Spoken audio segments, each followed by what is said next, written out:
vai começar a usar a sapatilha de ponta e tá batendo aquele medinho e aquela ansiedade? No vídeo de hoje eu quero contar o meu relato pessoal de como que foi a minha formação como bailarina clássica e como tem sido hoje em dia como bailarina adulta, personal trainer e fitter também. Fica aqui nesse vídeo e vamos falar sobre sapatilha de ponta.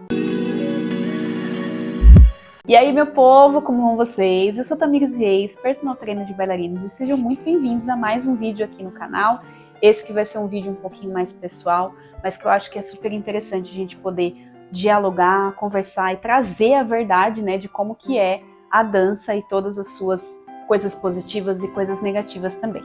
Então hoje eu quero contar um pouquinho, né, como que foi o meu processo, né, com as sapatilhas de ponta, para inspirar, né, quem ainda tá com medo, e também para trazer outro lado, né? Porque tem gente que coloca, floreia demais, romantiza demais muitos aspectos da sapatilha de ponta, e a ideia é justamente desromantizar algumas coisas e trazer de fato como que é a realidade, né? A minha experiência como bailarina profissional, eu que me formei, tirei DRT, dancei companhia, e hoje também com a minha formação como personal trainer, né, pela Universidade Federal de São Paulo, e também como fitter, né, pela metodologia lá nas pontas.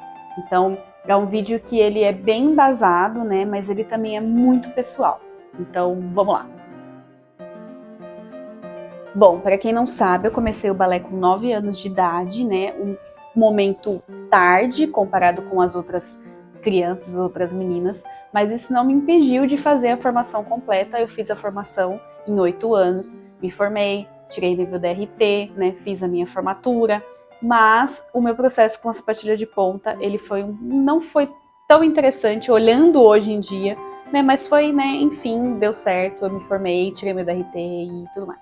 Inclusive, a minha formação durou 8 anos, mas eu tive ali alguns empecilhos, né, no meio, porque eu comecei a dançar com 9, mas eu comecei em oficinas gratuitas do Centro Cultural que tinha lá perto de casa, eu fiz 2 anos.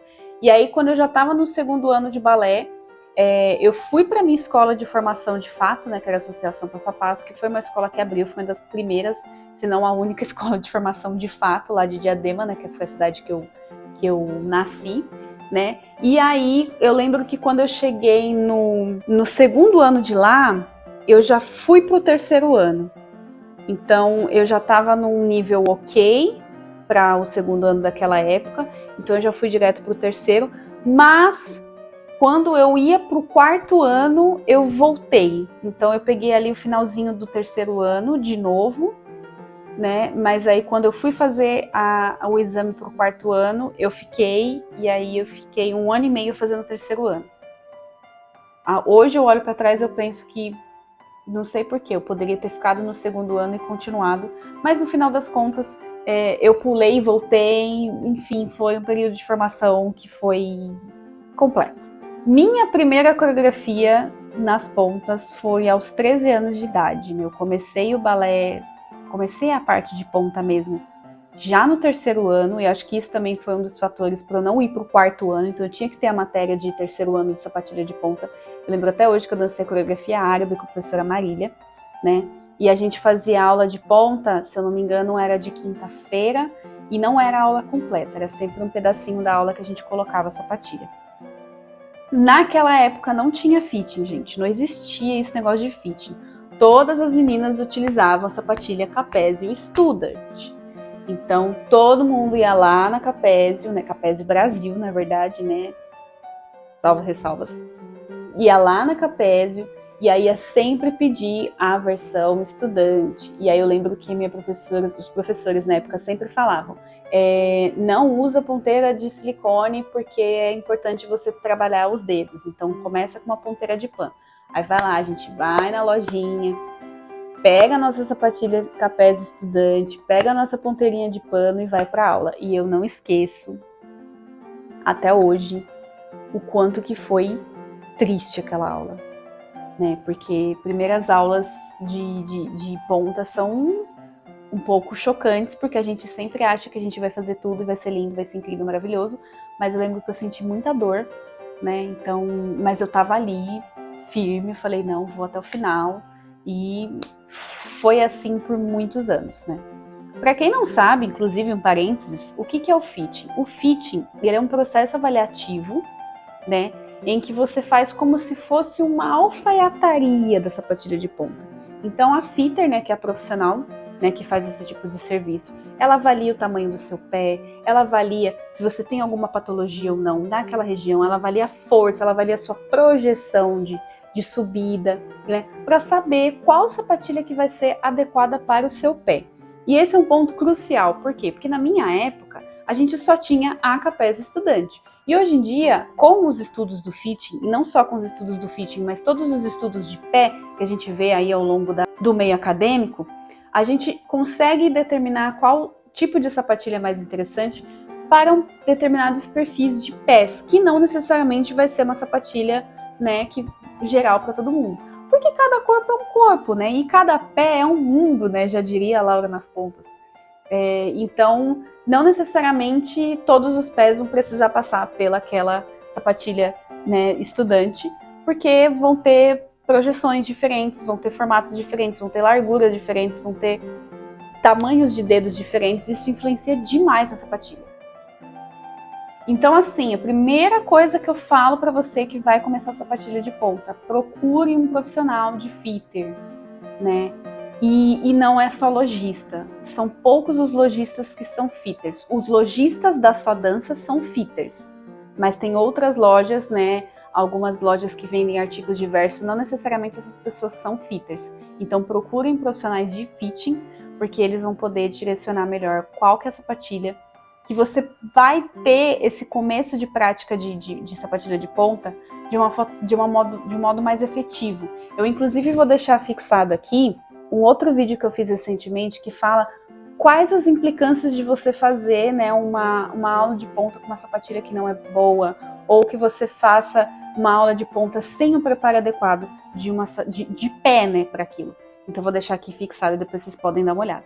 Então, procurem, de fato, um profissional que faça esse fitting. Ele vai fazer uma avaliação completíssima. A gente tem fita métrica, tem não sei o quê, acessórios e tal. Então, é muito importante para você começar de uma maneira correta. Que, no caso, não foi o que aconteceu comigo, né? A gente colocou a sapatilha que tinha lá e isso me gerou muitos traumas. E hoje eu reconheço quais são os traumas que eu utilizei. Eu lembro que na época a gente não tinha tanto recurso de variedade, né? Eu particularmente, eu nunca tive oportunidade de importar uma sapatilha de fora, né? Pouco se falava de Grisco, então era Capes e Gaynor, só isso, não tinham outras marcas. Até poderiam ter outras marcas, mas a gente não tinha acesso. Então eu tinha acesso sempre a sapatilhas muito finas e cônicas para um perfil que não é o meu pé. Então eu sofria muito nas aulas de ponta, gente. Eu lembro que a gente fazia aula 3 vezes na semana. Segunda-feira era uma aula de limpeza, quarta-feira era uma aula mais dançada e sexta-feira a gente fazia aula de meia ponta até o fondue e do fondue para frente a gente fazia aula de ponta. E eu lembro que toda vez que chegava na hora do fondue, eu pedia a Deus para que a aula fosse boa, porque tinha altos e baixos. Tinha dia que abria bolha, tinha dia que estava muito quente, meu pé dilatava mais e aí a sapatilha ficava muito apertada.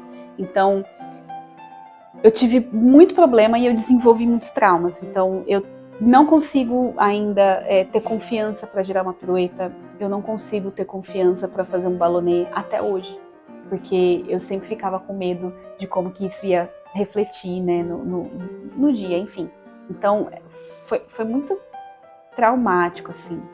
E aí eu usava na época, eu já usei a Gisele, eu usei com Tempora 2, que era a mais dura, e era que eu poderia usar para ensaiar mais. Então, vocês encontram vários erros, assim, né, de percurso, que é normal, porque a gente não tinha informação. Até que chegou o ponto da Capesio lançar a Partner Box, que foi a primeira e única até então sapatilha um pouco mais larga, né? Para os pés ficarem um pouco mais acolchoados aqui. Porém, ela tinha uma gaspa desse tamanho, né? Mas era a que ficava menos pior para mim. Então foi um momento ali que eu percebi que eu conseguiria me desenvolver um pouco melhor em relação às outras sapatilhas. Mas não queria dizer que eu estava me sentindo bem, eu ficava só um pouco menos medrosa. E aí eu passei anos e anos e anos e anos usando a Partner Box, porque era a única sapatilha mais quadrada que tinha na época, né? E isso, a questão do box sempre foi um problema para mim, porque eu tenho o metatarso um pouco mais largo, mas eu tenho dedos pequenos, mas eu tenho uma boa projeção. Inclusive fica a dica que eu falei no último vídeo. Se você sobe na sua sapatilha assim, você não está subindo na sua sapatilha. Você precisa estar inteiramente em cima da plataforma. Só que eu tenho uma boa projeção. Então, apesar dos meus dedos pequenos, eu conseguia ir. E aí, como medida protetiva na Partner Box, eu vinha para trás e eu ficava com o pé de periquito. E aí, eu achava meu pé horrível, né? Porque eu falava, gente, preciso trabalhar para alongar esse pé, preciso trabalhar para alongar esse pé. E tentava trabalhar para alongar esse pé. E aí, na verdade, eu descobri que o problema não era o meu pé, o problema era o tamanho da altura da Gaspia. Então, é muito louco, né? Porque a gente desenvolve muitas inseguranças achando que o problema é nosso, mas o problema não é nosso. O problema é da ferramenta que a gente não tinha conhecimento para poder escolher de uma forma correta. Então, enfim, muito problema. E aí, quando começaram a surgir as sapatilhas da sua dança, eu parei de dançar. Então, eu não acompanhei como é que era, né, o percurso. E eu lembro de quando eu parei de dançar, eu pensava assim, ai, graças a Deus, não vou precisar usar mais sapatilha de ponta. Mas eu sempre tive o sonho, né? A gente, quando começa a dançar, a gente tem o sonho de usar uma sapatilha de ponta e de dançar de titi. E eu lembro que a minha única variação que eu dancei, eu consegui fazer, mas não foi do jeito que eu queria. Inclusive, eu odeio aquele vídeo, os vídeos que eu tenho. Mas era o que eu tinha na época, era a ferramenta que eu tinha na época, era a forma que eu tinha na época, né? Então, é isso e passou. Quarta para 2020, no meio da pandemia, né? E eu volto a dançar de fato. Eu parei de dançar em 2013 e voltei em 2020 e voltei em casa no meio da pandemia e eu tinha ainda umas sapatilhas velhas, né? Que ainda estavam velhas, que eu digo de idade, mas não velhas de uso. E aí eu falei, tem que começar a brincar. E aí, foi justamente no período que eu comecei a voltar a falar, né, de balé na internet. Né, voltar a falar não, na verdade, começar a falar de balé na internet da perspectiva de profissional de educação física, né, de personal trainer. E aí abriu-se um mundo, porque surgiram marcas novas, surgiram acessórios novos, surgiu muita coisa nova. Eu descobri o darning, eu descobri fitas elásticas, eu descobri que a sapatilha não era feita de gesso, porque até então eu acreditava que a sapatilha era feita de gesso. Então foram muitas coisas, muitas descobertas, né? E a sapatilha de ponta se tornou uma coisa que me chamou a atenção novamente. Foi então que em 2020, se eu não me engano, eu fiz o meu primeiro fitting, mas eu fiz um fitting online, inclusive eu acho que eu vou deixar aqui fixado. Eu fiz um vídeo na época, né? Pra mim aquilo ali foi o auge. Eu falei, cara, vai vir uma sapatilha ideal. Só que infelizmente naquela época o tamanho da largura veio errado e aí eu continuei sentindo meus dedos espremidos e eu sentia dormência na hora de subir nas pontas, mesmo para tirar foto. Isso assim começou a me deixar muito chateada, porque eu falei, gente, não existe sapatilha para mim, não existe, não é possível. Né? Eu não sirvo pro balé, porque não existe sapatilha para mim. E aí foi um pouco frustrante, né? Mas, enfim, voltei a fazer, fiz aula presencial. Foi então que eu conheci o fitting de fato da Laura do Nas Pontas. Foi aí que ela abriu também o curso de fitting e aí eu fiz um segundo fitting, né? E aí esse segundo fitting, por incrível que pareça, deu exatamente o resultado do primeiro fitting, com algumas considerações. Então hoje, né, a sapatilha que eu uso é a Aurora da sua dança, que já foi a indicação do primeiro fitting, só que com algumas considerações. Por isso que é importante você pedir, né, e refazer várias vezes esse processo. Porque não era só o modelo da sapatilha, não era só a largura da sapatilha. Eu precisei entender que eu tinha o hallux valgus, né, que é o dedão, né, para dentro, e que eu precisava usar um separador, né, que os meus dedos estavam muito juntinhos e os meus dedos são muito moles. Então, mesmo se eu coloco, que na verdade eu acostumei, né, quando eu era mais nova, a usar sapatilhas mais finas, eu tenho essa flexibilidade dos meus dedos fazerem isso. Só que isso não me permite essa mobilidade. Então, né, foi necessário abrir esse espaço no metatarso, criar lá, né, o espaço pro dedão não ficar valgo, para aí sim eu poder ter essa maleabilidade, essa passagem mais, né, mais gostosa. E aí mudou também, né, da primeira vez que eu fiz aulas de ponta para agora, o tamanho aqui da Gasp, que mudou bastante. A Partner Box era isso aqui, e hoje eu uso a Aurora, que é um pouco mais alta, né? A asa aqui, ó, da lateral também já é mais alta, né? Gente, a Partner Box era aqui, ó. Ela era quadrada aqui assim. E aí eu sempre sentia pegar calo bem aqui no dedinho e bem aqui no dedão. A Aurora já tem essa lateral aqui, ó, essa asa mais alta, que me permite ter muito mais conforto. E aí eu resolvi retomar as aulas de ponta no nível iniciante, né? E aí eu estou fazendo ainda, inclusive, aulas online com a Marina Bailarina, que inclusive tem aqui um canal aqui, que provavelmente vocês devem conhecer. E aí eu estou retomando esse processo de desenvolvimento de musculatura, mas não só o desenvolvimento de musculatura e de técnica, mas também essa quebra dessas crenças, né, que a gente desenvolve, desses traumas. Então, eu percebi que o problema não era eu, o problema era de fato a sapatilha, era de fato aquele ajuste.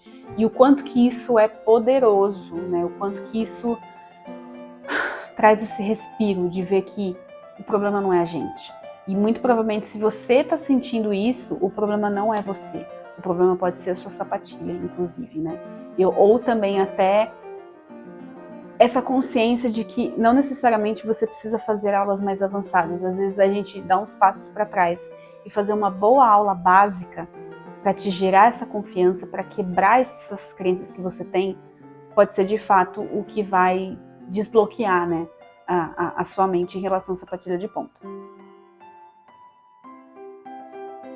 E é interessante também perceber que eu descobri que cada momento precisa de uma sapatilha diferente, né? Isso é muito comum em companhias. As pessoas que têm acesso a esse tipo de informação geralmente já são bailarinas de companhia, mas às vezes você que está começando, você não tem dimensão disso, mas eu acho que eu, como um veículo de comunicação, eu posso te ajudar nisso. Cada variação tem a sua demanda. Cada tipo de aula tem a sua demanda. Se você usa uma sapatilha para fazer a sua aula básica, mas você ensaia em outro momento, não necessariamente quer dizer que essa seja a sapatilha ideal para você fazer a sua aula e o seu ensaio. Fazer uma aula com a mesma sapatilha que você faz uma aula de padedê, por exemplo, a sua sapatilha não vai durar, porque uma aula de padedê você vai ficar em cima dela a todo momento. E aí, às vezes, para uma aula você precisa subir e descer. Então, é interessante você entender as demandas que a sua sapatilha precisa, as demandas que o seu pé precisa. Então, por exemplo, para uma aula de padedê, você precisa ter uma palmilha um pouco mais resistente, porque você vai ficar mais tempo em pontas. Mas, às vezes, para uma aula de fato, você precisa ou ter uma sapatilha mais resistente para você trabalhar essa força, ou ter uma palmilha mais mole para que você consiga ter esse trabalho, né? Essa desenvoltura. Então, enfim, são coisas e coisas que a gente precisa testar. Lembrando que cada sapatilha vai ter um ajuste diferente. Então, para a Aurora, eu preciso de uma dedeira diferente. Para uma Cláudia, eu preciso de uma ponteira diferente. Para uma Gainer, eu preciso de não sei o que, não sei porque eu também nunca usei Gainer. Mas assim, cada sapatilha tem um ajuste. Não necessariamente você vai usar o mesmo acessório para tudo. Porque foi o que eu falei no começo do vídeo. A sapatilha de ponta é como se fosse um processo de alfaiataria. Você precisa ir testando o que funciona mais, o que te deixa mais confortável, o que te deixa mais confiante. Eu acho que essa é a palavra, você precisa ter confiança no instrumento que você está usando. E isso precisa de muita paciência e muito teste. Já aconteceu várias vezes de no meio da aula eu arrancar a ponteira, ou no meio da aula eu colocar outro não sei o que no pé, porque eu sentia que para aquela demanda eu precisava de um ajustinho especial. E isso é muito sobre a autoconsciência que você tem em relação ao que você precisa. O que é importante também eu falar, que já foi o que eu falei no vídeo anterior, né? A gente precisa ter consciência do momento para começar a usar a sapatilha de ponta. Então, já é recomendado, inclusive por meio científico, né, por grandes pesquisadores, que para você utilizar a sapatilha de ponta pela primeira vez, você precisa ter um nível X de técnica de meia ponta e você precisa ter uma idade mínima de 10 anos de idade para você poder ter a musculatura certa, para você poder ter o tônus certo, para você ter um alinhamento correto, para que você justamente não desenvolva traumas por não conseguir fazer, né, aqueles exercícios. Então, é muito importante, se você está assistindo, você tem menos de 10 anos e você faz balé, tipo, há 2 anos, não queira colocar sapatilha ainda. Se você é bailarina adulta e já quer colocar sua sapatilha, entenda que você precisa também de um certo período, né, uma quantidade X de horas de técnica de meia ponta para poder colocar sua sapatilha de ponta. Não é só colocar no pé, não é só ir na loja comprar e colocar no pé e sair fazendo petinezinho dizendo que você é bailarina. Não, isso é completamente insano, porque pode te levar a uma lesão e pode ser que você não coloque a sapatilha de ponta nunca mais na sua vida. Posso estar exagerando? Posso, mas isso acontece. Porque eu, inclusive, tive alunas que tiveram lesões e elas não podem usar mais a sapatilha de ponta nunca mais, porque o fato de colocar a sapatilha no pé faz com que ela tenha outras dores. E aí, enfim, né, dançar com dor ninguém quer. Então, hoje, né, minha relação com a sapatilha é completamente diferente. Eu consigo me entender melhor, eu consigo entendê-la melhor, né? Saber qual que é a demanda que eu preciso, saber qual que é o meu momento, né? Não adianta eu querer fazer variação de esmeralda, sendo que eu ainda tô com medo de subir num ballonê. Então, é muito sobre paciência e maturidade para entender qual que é o seu local, né? Quais são as suas limitações, né? E é isso, e é não desistir, mas também ter o pé no chão, de que as coisas podem não ser tão lindas quanto as pessoas mostram, mas também não quer dizer que bailarino é guerreiro da dor. Inventa de falar isso, pelo amor de Deus. Esquece essa coisa de que precisa, ai não, porque no pain no gain, ai porque pés sangrando são poéticos e lindos. Não, gente, não. A gente já evoluiu tanto. Pra que fazer esse tipo de coisa com você mesmo? Vai lá fazer o fit, vai procurar pessoas certas para descobrir qual que é a sapatilha certa, para você não precisar se submeter a esse tipo de coisa. Então, eu era mais magra quando eu estava na formação e eu tinha muitas bolhas. Hoje eu estou 15 quilos a mais do que eu era antes e eu não tenho uma bolha para contar a história de uma aula de balé, porque eu consegui proteger e escolher uma sapatilha que é ideal para mim. Então é isso, meu povo. Espero que meu relato tenha inspirado vocês, aberto os olhos de quem precisa, motivado, esclarecido, e enfim, deixando o coração de vocês quentinho para esse processo, né, que é tão complexo, mas que é tão bonito. E se você gostou desse vídeo, não se esquece de se inscrever, né, deixar aqui o seu like. Toda semana tem vídeo novo, tem vídeo teórico, tem vlog, tem review, tem vários conteúdos que abrangem bastante essa questão de como a gente encara o balé clássico, né, hoje em dia, né, com tantas mudanças. Então eu vejo vocês na semana que vem, se inscreve aí, um beijo e até lá!